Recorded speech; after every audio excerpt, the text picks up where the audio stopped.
할렐루야. 오늘은 우리 예수님께서 부활하신 그 부활을 기념하는 부활주일입니다. 여러분 모두에게 이 부활의 기쁨이 다시 한번 회복되어지기를 주님의 이름으로 축원을 드립니다. 오늘 새벽에 제가 3시 일어나 보니까 3시 한 2분 정도 됐더라고요. 그 성령의 강한 음성이 저에게 들려서 제가 벌떡 일어났는데, 그 에이레네 이렇게 3번 저에게 말씀하시는 성령의 음성이 들렸어요. 에이레네, 에이레네, 에이레네.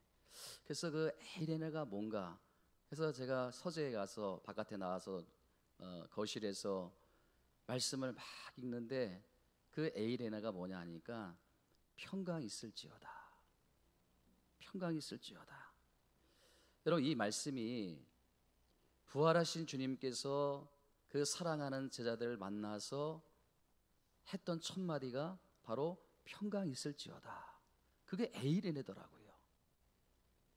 그래서 제가 너무 감동이 되어서, 왜 그 새벽에 하나님께서 이 부활 주일을 맞이해서 저에게 에이레네 에이레네 하셨는지 제가 너무 마음이 기쁘더라고요. 그 제가 고난 주간을 한 주 동안 보내면서 제가 간절히 기도했던 게 뭐냐 하면, 우리 성도님들의 가정 모든 식구들이 좀 함께 신앙생활하고 또 믿음의 가정을 이루었으면 좋겠다, 그런 마음의 소원을 가지고 계속 기도했는데, 그게 현실적으로는 참 쉽지 않은 거예요. 현실적으로는 참 어려운 거예요. 또 한 가지 기도 제목은, 우리 성도님들 가정 가운데 많은 어려움이 있어요. 많은 힘듦이 있어요. 또 그걸 가지고 이제 제가 많이 고난 주간을 통해서 2가지를 놓고 많이 기도했는데 막막한 거 아닙니까? 참 어려운 거 아닙니까? 그래가지고 그 불안한 마음이, 두려운 마음이 이 목사에게도 있었는데, 그 새벽에 저를 깨우시는 그 성령의 음성, 에이레네 에이레네, 평강이 있을지어다, 평강이 있을지어다.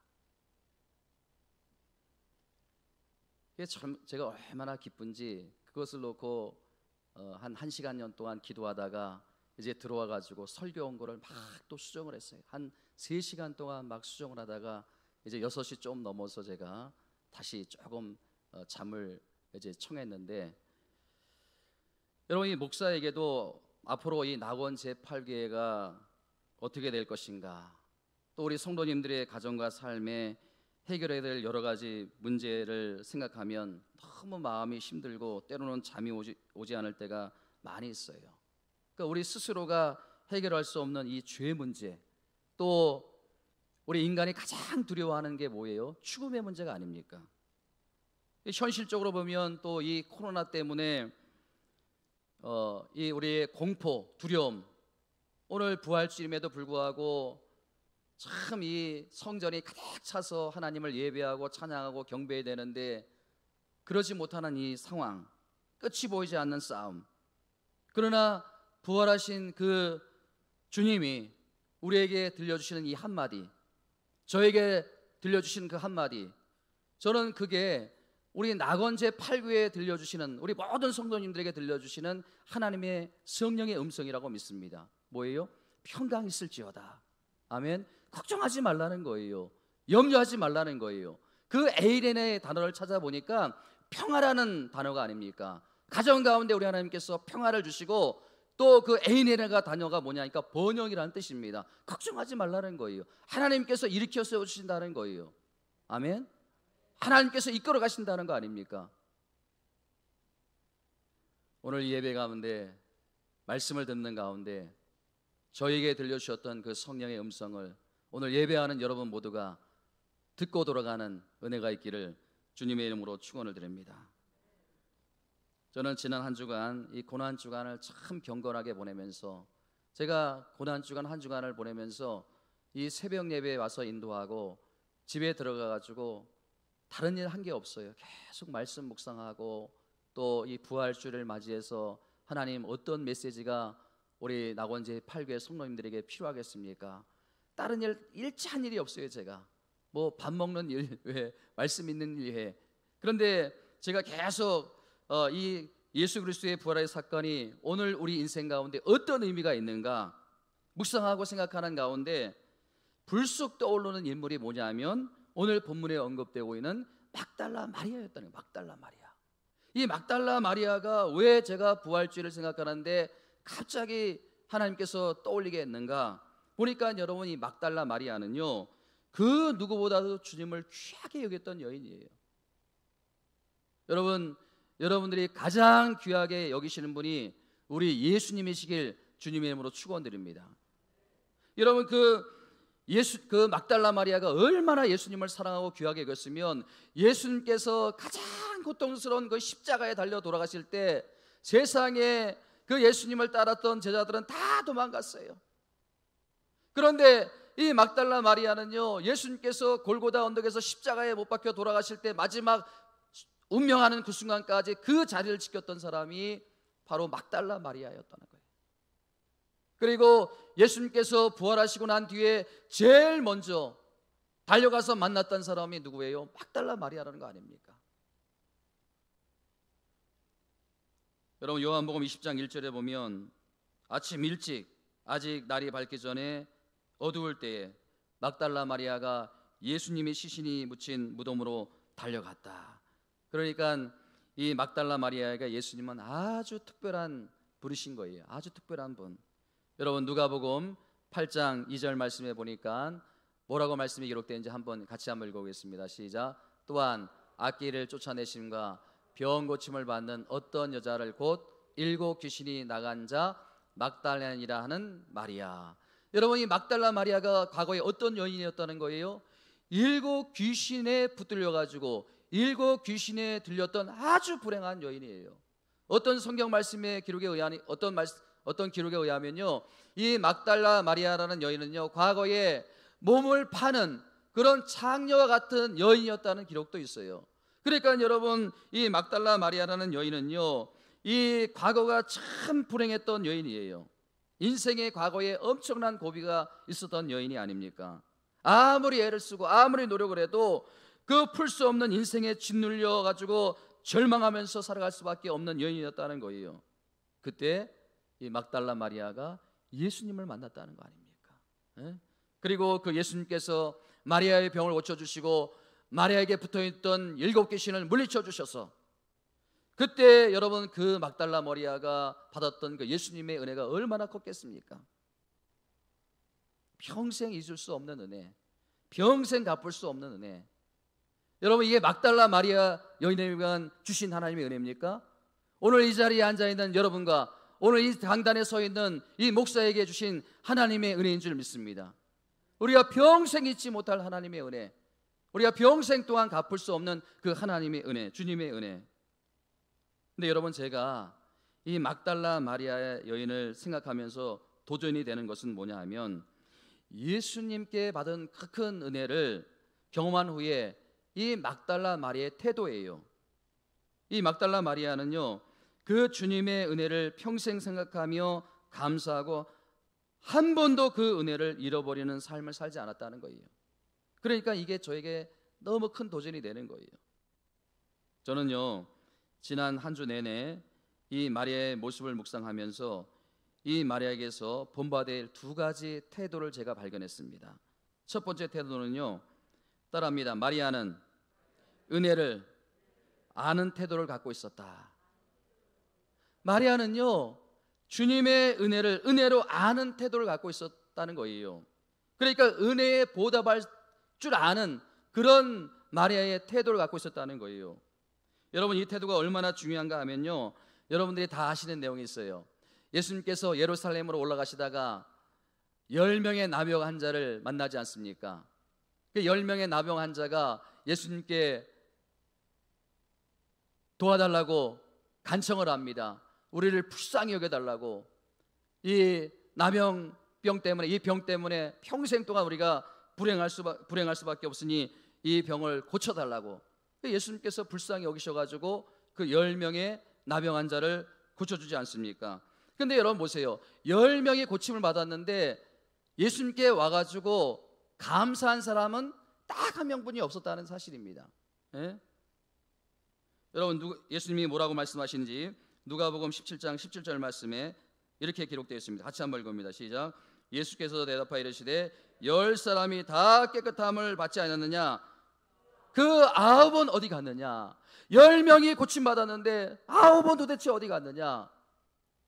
여러분, 이 주님의 말씀이 무슨 의미가 담겨 있는 거예요? 섭섭하다는 거예요. 내가 10명을 다 고쳐주었는데, 내가 이 온 인류를 위해서 내가 십자가의 대속의 죽음을 죽었는데 나머지 사람들은 어디 갔느냐? 섭섭하다는 거 아닙니까? 근데 여러분, 이 막달라 마리아라는 여인은요, 그 주님의 은혜가 얼마나 감사한지, 그 주님의 은혜가 얼마나 큰지 예수님이 초기 사역의 전도 사역을 할 때부터 계속 동참을 합니다.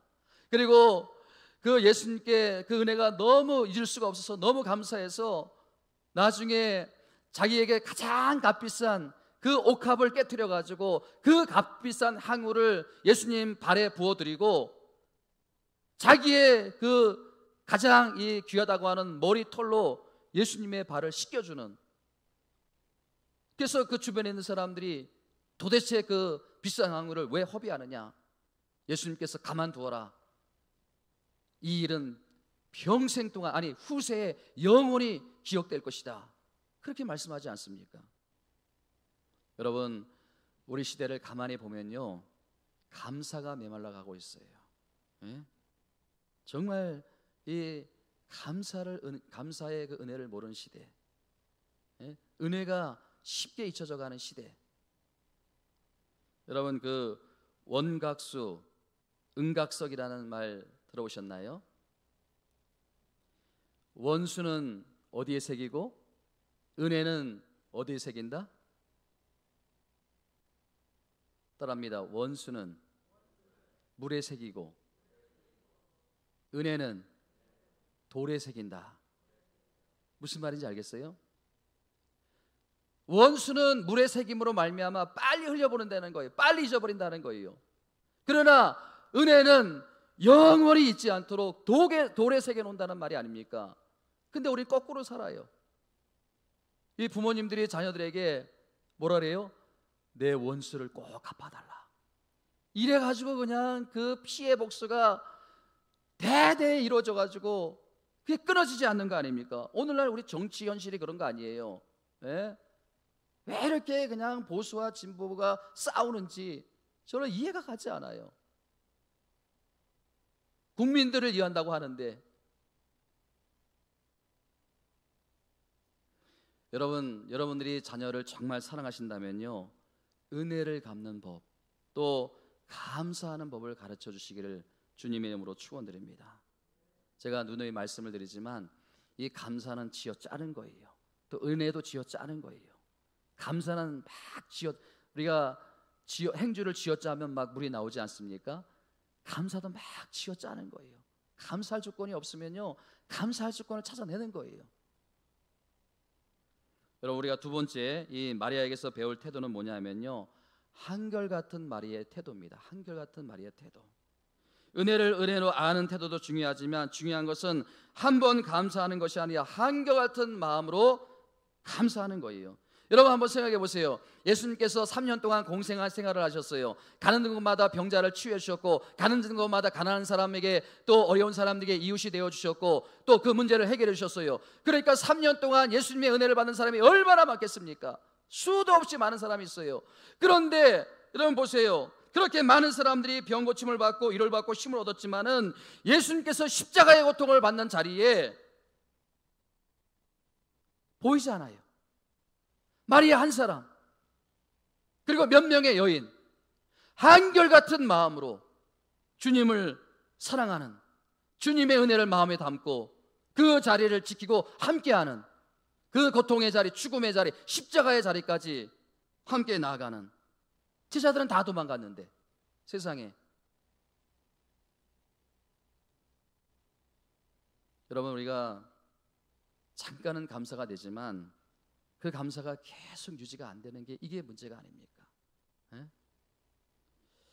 여러분, 인간에게도요 최소한의 도리가 있지 않습니까? 우리 인간관계에도요 최소한의 도리가 있지 않습니까? 우리가 하나님께 받았던 은혜에 대해서는 감사하고 감격을 하고, 그렇지만은 이 사람에게 받는 은혜에 대해서는 우리가 또 고마워하는 마음과 또 은혜에 너무 쉽게 잃어버린다는 거예요. 보이지 않는 하나님의 은혜에 대해서는 마음 감사하고 굽신거리고 또 감사의 물도 드리고, 그렇지만은 여러분이 하나님에 대해서는요, 사람에 대해서, 우리 사람의 호의에 대해서는 너무 싸늘하다는 거예요. 예? 물론 우리가 서로 간에 대가를 바라는 건 아니지만, 그렇죠? 최소한의 인간의 도리가 있지 않습니까? 예? 근데 가만히 보면요, 너무 냉정한 것 같아요. 인간미가 전혀 없는, 예? 참 정의 없는 그리스도인이 너무 많은 것 같아요. 뭐 목사니까 당연히 그렇게 해야 되는 것처럼, 또 교회 장로님이니까, 교회 권사님이니까 당연히 그렇게 해야 되는 것처럼, 그렇게 받아들이면 하나님께서 기뻐하지 않는다는 거예요. 예? 우리가 최소한의 인간의 도리가 있지 않습니까? 인간관계의 도리가 있지 않습니까? 그래서 저는 오늘 시간 부탁을 드리는데, 하나님에 대해서도 또 사람에 대해서도 은혜를 잊지 않는 저와 여러분들이 되기를 주님의 이름으로 축원을 드립니다. 여러분, 이렇게 막달라 마리아는요, 은혜를 알았고 한결같은 마음으로 주님을 섬겼는데, 그 마리아가 오늘 본문에 보니까 그 무덤가에서 처절하게 눈물을 흘리고 있더라는 거예요. 자, 본문 11절 말씀에 보시면요, 마리아는 무덤 밖에 서서 울고 있더니, 여러분, 이 눈물이 무슨 눈물일까요? 예? 주님을 향한 사랑의 표현이에요. 사랑의 표현. 얼마나 주님을 사랑했으면 그 새벽에 무덤으로 달려갔겠습니까? 오늘 우리 시대를 보면요, 이 눈물이 메말라 있어요. 눈물이 메말라 있어요. 제가 참 재미있는 글을 하나 보았는데요, 중국 난징에 그 눈물방이라는 것이 생겨났다고 합니다. 이게 뭔가 하니까요, 마음이 상한 사람이 1시간에 50위안, 50위안이면 우리나라 돈으로 한 100원 정도 되는 걸로 알고 있는데, 그런 돈을 내고 그 눈물방에 들어가 가지고 실컷 운다는 거예요. 이게 정말 웃기는 일이 아닙니까, 여러분? 세상에 그 눈물을 흘리도록 도와주기 위해서 그 안에 고춧가루를 넣고, 또 무슨 마늘을 넣어 놓고, 또 그 체류 촉진제까지 넣어 놓고, 막 울다가 감정이 격화되면, 울분이 격화되면 막 뭐 집어던질 수 있는 거기에 유리도 넣어 놓고, 유리잔도 넣어 놓고, 또 인간 인형도 막 넣어 놓고, 예? 여러분, 이렇게 흘리는 눈물이 의미가 있겠습니까? 여러분, 사람이 흘리는 눈물에는요, 이 고춧가루를 뿌려서 흘리는 눈물이 아니잖아요. 이 우리가 흘리는 눈물은요, 인간의 순수한 감정이 있는 게 아닙니까? 예? 제가 어릴 때만 해도 우리 부모님 세대들은요, 정말 눈물이 많았어요. 왜 이렇게 눈물이 많았는지, 이 성전에 나와서 예배 자리에 앉기만 해도 막 눈물을 흘리는 거예요. 여러분, 그 눈물의 의미가 뭡니까? 어제 어느 권사님에게도 얘기했는데, 이 코로나 때문에, 비대면 예배 때문에 몇 달을 성전에 못 갔는데, 어느 정도 풀려가지고 성전에 가서 이 예배 자리에 앉는 순간 눈물이 한없이 흘러내리더라는 거예요. 예? 그 눈물의 의미가 뭐예요? 눈물의 의미가 주님을 사랑한다는 표현 아닙니까? 예? 하나님을 사랑한다는 표현이 아닙니까? 저는요, 오늘날 이 눈물이 우리 가운데 회복되어야 된다는 거예요. 너무 눈물이 메말라 있어요. 그래, 눈물이 얼마나 메말라 있으면 그 중국 난징의 그 눈물방이라는 게 있겠습니까, 세상에. 여러분, 다시 한번 생각해 보세요. 그 이른 새벽에 무덤으로 달려간 막달라 마리아가 그 무덤 앞에서 왜 울었습니까? 자신을 그토록 사랑했던 예수님의 시신이 없어진 거예요. 예수님의 시신이 없어진 거예요. 근데 여러분, 이 부분을 놓고 저는 한번 가만히 묵상해 보았어요. 가만히 생각해 보았어요. 물론 마리아가 그 예수님을 너무 사랑했기 때문에 그 무덤에 예수님의 시신이 없어서 울고 있는데, 정말 이것이 마리아에게 울 일인가? 여러분, 예수님께서 십자가에 달려 돌아가시기 전에 예수님께서 누누이 말씀하신 게 뭐예요? 내가 십자가에 달려 죽으심으로 끝나는 게 아니다. 나는 내가 말했듯이 반드시 부활할 거다. 반드시 부활해서 너희 앞에 나타날 것이다. 그러면 여러분, 그 막달라 마리아가 빈 무덤을 봤어요. 그러면 그 순간 무엇을 떠올라야 됩니까? 예수님의 말씀을 떠올라야 되는 거예요. 에? 내가 부활할 것이다, 내가 영광스럽게 부활할 것이다, 그 말씀을 떠올라야 되는데 그 말씀은 떠올리지 않고 빈 무덤을 보고 울고만 있더라는 거 아닙니까? 여러분, 그 헬라어 원문에 보면요, 그 무덤에 서서 울고 있는 그 운다라는 표현이 클레오라는 그 헬라어인데, 이거는요 그냥 눈물을 찔끔찔끔 흘리는 정도가 아니에요. 절구하면서 운다는 거예요. 애통하면서 막 가슴을 치면서 통곡을 한다는 의미 아닙니까? 이제는 주님을 볼 수도 없다, 이제는 주님의 시신이 돼도 내가 볼 수 없는 이런 정말 불행한 여자가 되었다. 여러분, 기가 막힐 노릇이 아닙니까? 주님이 영광스럽게 부활하셨는데 지금 마리아는 절망해서 울고 있더라는 거예요. 저는 이 모습을 상상하며 묵상하다가 정말 중요한 진리를 한 가지 깨달았어요. 정말 중요한 진리를 한 가지 깨달았어요. 우리가 이 땅에서 억울하다고 우는 눈물 있지 않습니까? 괴롭다고 흘리는 눈물 있지 않습니까? 또 마음 아파서 우는 눈물 있지 않습니까? 때로는 사업에 실패하고, 때로는 자녀가 속이고 속을 썩이고, 또 때로는 가정에 어려움이 있고, 이런저런 실패로 해서 절규하는 절망의 눈물을 흘리는 중에 상당히 많은 부분이 무지해서, 알지 못해서, 깨닫지 못해서, 이 말씀의 원리를 몰라서, 고난의 의미를 몰라서 흘리는 눈물이 더 많다라는 거예요. 하나님이 너무너무 사랑하시기 때문에 때로는 고통을 주고 때로는 아픔을 줘서 말씀의 진리를 깨닫게 하시고, 그 고통의 의미를 알게 하시고, 고난의 의미를 알게 하시고, 그래서 나에게 그것이 지금 최선이기 때문에 주는 것인데 그것을 깨닫지 못해가지고, 변장하고 찾아오는 그 축복의 통로, 축복의 의미를 깨닫지 못해가지고, 잘 몰라가지고 그냥 맨날 낙심하고 절망하고 눈물을 흘리는 이 마리아의 모습, 오늘날 우리의 모습이 아닙니까? 막달라 마리아처럼 헌신은 있는데, 섬김은 있는데, 너무 주님을 사랑해서 무덤으로 달려갔는데 주님에 대한 정확한 지식이 없어가지고, 과거에 하나님께서, 주님께서 그렇게 내가 부활할 것이라고 말씀하셨는데 그 의미를 깨닫지 못하고, 여러분, 빈 무덤이 전부가 아니잖아요. 예수님은 이미 부활하셨잖아요. 이걸 모르니까 쓸데없이 울고만 있는 거 아닙니까? 따라합니다. 내 백성이 지식이 없으므로 망하는도다.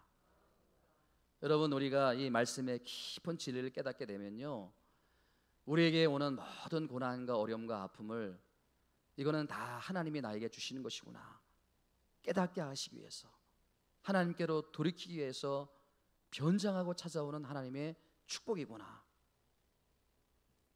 이것을 깨닫고, 여러분, 그냥 너무 힘들어가지고 불행하게 눈물만 흘리고 있는 그런 여러분들의 인생이 되지 않길 바랍니다. 여러분, 우리가 그렇게 하면 어떻게 해야 됩니까? 부활의 주님을 만나면 되는 거예요. 부활의 주님. 여러분, 제가 본문을 묵상하다가 아주 재미있는 사실 하나를 발견했는데요, 절망하고 있는 그 마리아에게 예수님이 두 번 위로해 주십니다. 두 번. 자, 여러분, 15절 말씀인데요, 주님이 먼저 마리아에게 이렇게 말씀하십니다. 함께 같이 읽어보겠습니다. 시작.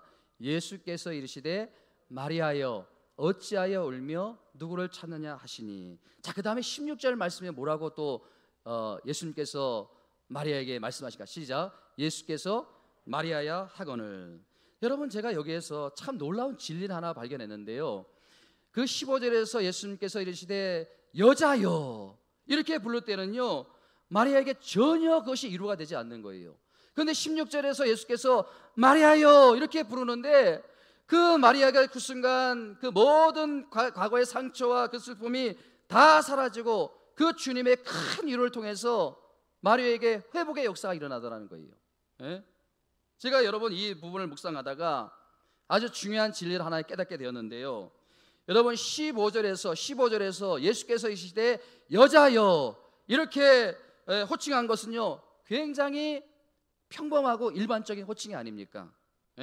그런데 두 번째 16절에서 마리아여 이렇게 호칭한 것은요, 아주 가까운 사람에게 그 친밀감을 가지고 부르는 그런 호칭이 아닙니까? 개인적인 이유가 있는 거예요. 여러분, 제가 쉽게 설명을 드리면요, 제가 이것을 어떻게 깨달은가 하면요, 오늘 우리 이 시간 예배를 드리잖아요. 여러분 나와서 오늘 이 시간 예배를 드리는데요, 어떤 분에게는요 오늘 이 말씀이 여자여 그렇게 들린다는 거예요. 여자여 그렇게 들린다는 거예요. 그럼 은혜를 못 받는 거 아닙니까? 여러분 여기 여자가 한두 분입니까? 예? 다 여자가 아닙니까? 예부 다 여자가 아닙니까? 그 도대체 누구를 부르는 거야? 여자여. 뭐 옆에 있는 저 권사님이야? 아니면 저 집사님이요? 이렇게 하는데, 근데 여러분 보세요. 어떤 분에게는요 이게 여자여가 아니고 마리아여, 오늘 기도하신 최혜민 권사여, 아니면 장수지 집사여, 이게 뭐예요? 구체적으로 나에게 불려주시는 그 하나님의 음성으로 들린다는 거 아닙니까? 예? 오늘 예배 시간에 이 말씀이 저는 여러분들에게 여자여라고 들려지는 것이 아니라 마리아여라고 들려지기를 주님의 이름으로 축원드립니다. 여러분 참 희한한 거 아닙니까, 여러분? 예? 예배가 끝나고 나면요, 저는 그런 일들을 참 많이 경험했어요. 여러분 목사님이 제 사정을 어떻게 그렇게 잘 아시고 오늘 저에게 꼭 필요한 설교 말씀을 주셨습니다.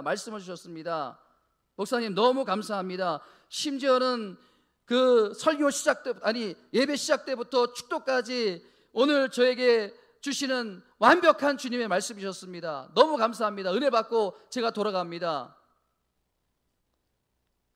여러분, 제가 하나님도 아니고 어떻게 그 성도님들의 사정을 알고, 그 많은 사정을 알고 제가 거기에 맞는 설교를 하겠습니까? 그거는요 이런 원리예요. 저는 여자여라고 이렇게 오늘 이 시간 설교를 했는데 받아들이는 사람들은 뭐예요? 그 은혜가 되는 사람들은 뭐예요? 마리아여, 그렇게 그것이 받아들여지는 거예요. 나에게 주시는 하나님의 말씀으로 들려지는 거 아닙니까? 예? 여러분 오늘 예배를 드릴 때, 오늘 여러분들이 말씀을 사모하면서 예배를 드리는데 여자여 그렇게 들려지면 안 되는 거예요. 마리아여 그렇게 나에게 주시는 주님의 말씀으로 들려질 줄 믿습니다. 여러분, 제가 지난 사역지에서 이제 간혹 그 목사님께서 그 안식월을 가면 제가 낮 예배 설교를 할 때가 있어요. 근데 한 5년 전 6년 전 일인데, 제가 낮 설교를 하고 몇 시간 후에 모르는 전화번호 또 한 통의 장문의 문자가 왔어요. 이런 내용이었어요. 사실 제가 삶이 너무 힘들어서 요 며칠 그 우울증이 심해져 가지고 극단적인 생각을 하면서 이리저리 방황을 하다가 인천에 왔는데, 한번 예배라도 드리고 죽어야 되겠다 그런 마음이 들어가지고 교회를 찾아 이렇게 헤매다가 그 낙원제일교회가 굉장히 큰 교회가 아닙니까? 그래가지고 이제 사람의 시선도 피하기 좋고, 그래가지고 저쪽 어느 구석에 와서 앉아서 예배를 드리는데, 글쎄 그날 말씀을 듣는데 그 말씀이 다 자기에게 주시는 말씀으로 들려지고, 그 말씀을 듣는 순간 자기도 모르게 그냥 눈물이 막 쏟아지는데 그 눈물을 감출 수가 없었고, 그 눈물을 흘리고 이제 나가다 보니까 마음이 이상하게 편안해지더라는 거예요. 그래서 자기가 그 죽고 싶은 마음이 바뀌어져 가지고, 그래가지고 이제 살아야 되겠다, 하나님께서 나 같은 미천한 사람도 얼마나 사랑하는가, 그것을 깨닫게 되었다는 거예요. 그래가지고 너무 그것이 감사하고 고마워가지고 그 남양주가 집이라는 거예요. 제가 뭐 누군지도 몰라요. 지금도 누군지도 모르는데 남양주가 집인데, 남양주 집에 가가지고 저한테 문자라도 보내고 싶어가지고 교회에다 전화를 해가지고 제 핸드폰을 겨우 물어가지고 알아가지고 저한테 문자를 이렇게 보냈다는 거 아닙니까? 그래서 제가 그 문자를 다 읽고 난 뒤에 한번 가만히 생각해 보겠어요. 내가 도대체 무슨 설교를 했기에 그 성도님이 그렇게 은혜가 되었을까? 정말 눈물을 흘릴 만큼 그렇게 은혜가 되는 내용이 뭐가 있었을까? 여러분, 그 설교를 듣고 난 후에 제가 여러분들에게 가다 물으면 대답을 못 하는데, 사실은요 제가 설교를 해놓고도요 제가 기억이 안 나요. 무슨 설교를 했는지. 제가 잘 기억이 안 나요. 그래서 제가 이 설교를 준비할 때 너무 많이 사실 고민을 하고 막 어떻게 보면 진을 막 빼거든요. 그래가지고 어떤 날은 막 밤을 꼬박 새우는 그렇게 날도 있고 그런데 그러니까 너무 이게 고통스러우니까 빨리 잊고 싶은 거예요. 여러분 그렇지 않습니까? 고통스러운 건 빨리 잊고 싶은 거예요. 그래서 저는요 설교 끝나고 나면요 원고요 더 이상 보지 않아요. 딱 어디 갔다 그냥 넣어놓고 제가 아예 보지를 않아요. 너무 고통스러우니까, 너무 힘드니까. 그래가지고 그날은 내가 한번 설교 원고를 다시 봐야 되겠다. 그래가지고 설교 원고를 다시 자세하게 읽어보았어요. 제가 도대체 무슨 설교를 했는가 다시 한번 꼼꼼히 읽어보았는데 그때 그 설교의 제목이 벼랑 끝에 서 있는 자의 복이었어요. 벼랑 끝에 서 있는 인생. 그 설교 제목은 제가 지금도 기억하고 있는데 그 설교 내용을 가만히 검토해 보았는데 그분이 그렇게 눈물을 흘리면서 마음을 바꿀 내용이 전혀 없는 거예요. 세상에 처음부터 끝까지 찾아보았는데 그런 내용이 없어요. 여러분 이게 뭘 의미할까요? 저는요 여자여라고 모든 성도님들을 대해서 보편적인 설교를 한 거예요. 저는요 설교 준비할 때 어떤 특정인을 놓고 설교 준비하는 법이 없어요. 모든 성도님들 우리 교회에 지금 필요한 말씀이 뭔가 그래가지고 여자여 그렇게 설교를 했는데 그분에게는 그게 어떻게 들린 거예요? 마리아예요. 자기에게 주시는 하나님의 말씀으로 들린 거예요. 나에게 주시는 하나님의 말씀으로 들린 거예요. 그래서 그 말씀이 나에게 주신 말씀으로 들리니까 막 그 말씀을 못 듣고 눈물이 나는 거 아닙니까? 예? 그래서 자기가 살아야 되겠다 이제. 저는 뭐 그 뒤로 그분하고 연락한 적이 없어요. 저는 그분이 지금도 신앙생활 잘할 것이라고 믿고 있어요. 여러분 이게 예배를 통해서 우리가 누릴 수 있는 축복이 아닙니까? 저는요 이 말씀을 마치면서 이제 한 가지 그 사건을 여러분들에게 들려주고 말씀을 마치려고 하는데 1948년도에 루마니아가 공산치하에 있을 때 일입니다. 공산당이 어떤 목사님을 예수를 믿는다는 이유로 감옥에 이제 체포해가지고 감옥에 수감을 시켰어요. 그런데 하루는 수감되어 있는 이 목사님에게 기쁨의 소식이 들려왔어요.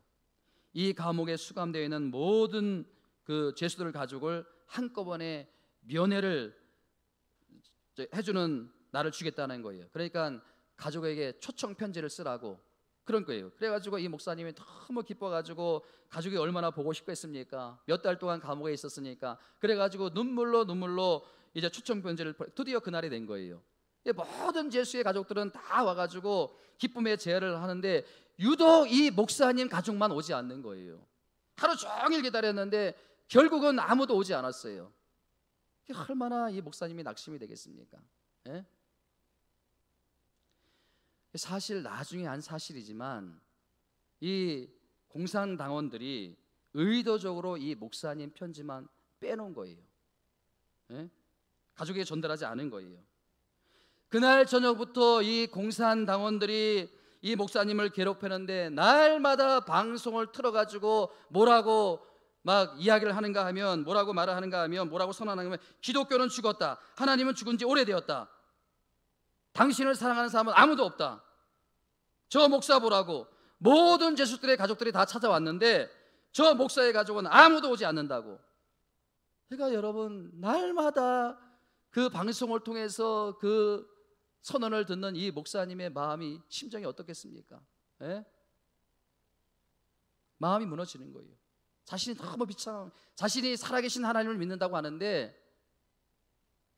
죽고 싶은 거예요. 절망의 나락으로 빠지는 거예요. 그럴 때 이 목사님이 바로 오늘 본문의 사건 막달라 마리아를 떠올린 거예요. 막달라 마리아 떠올린 거예요. 예? 그렇게 주님을 사랑했지만 자신의 전부인 옥합을 깨트려 가지고 그 향유를 예수님께 부어드리는 귀한 헌신을 했지만 내가 부활할 것이다 라는 주님의 말씀을 까맣게 잃어버리고 주님이 죽었다고 그 빈 무덤을 보고 절규할 수밖에 없는 그 여인의 연약한 믿음, 예? 그 믿음이 바로 자신의 믿음이었다는 거예요. 내가 목사지만은 내가 하나님을 믿었지만 내가 주님을 증거하는 삶을 살았지만은 나의 믿음도 이 정도밖에 안 되는구나. 이 고난 앞에서도 무너지는 나약한 목사이구나. 그런데 그 막달라 마리아 결국 주님께서 마리아요 이렇게 불러주시는 그 음성, 크게 여러분 그 목사님에게 막 들려주더라는 거예요. 들려지더라는 거예요. 그 감옥에서 부활의 주님을 체험한 거 아닙니까?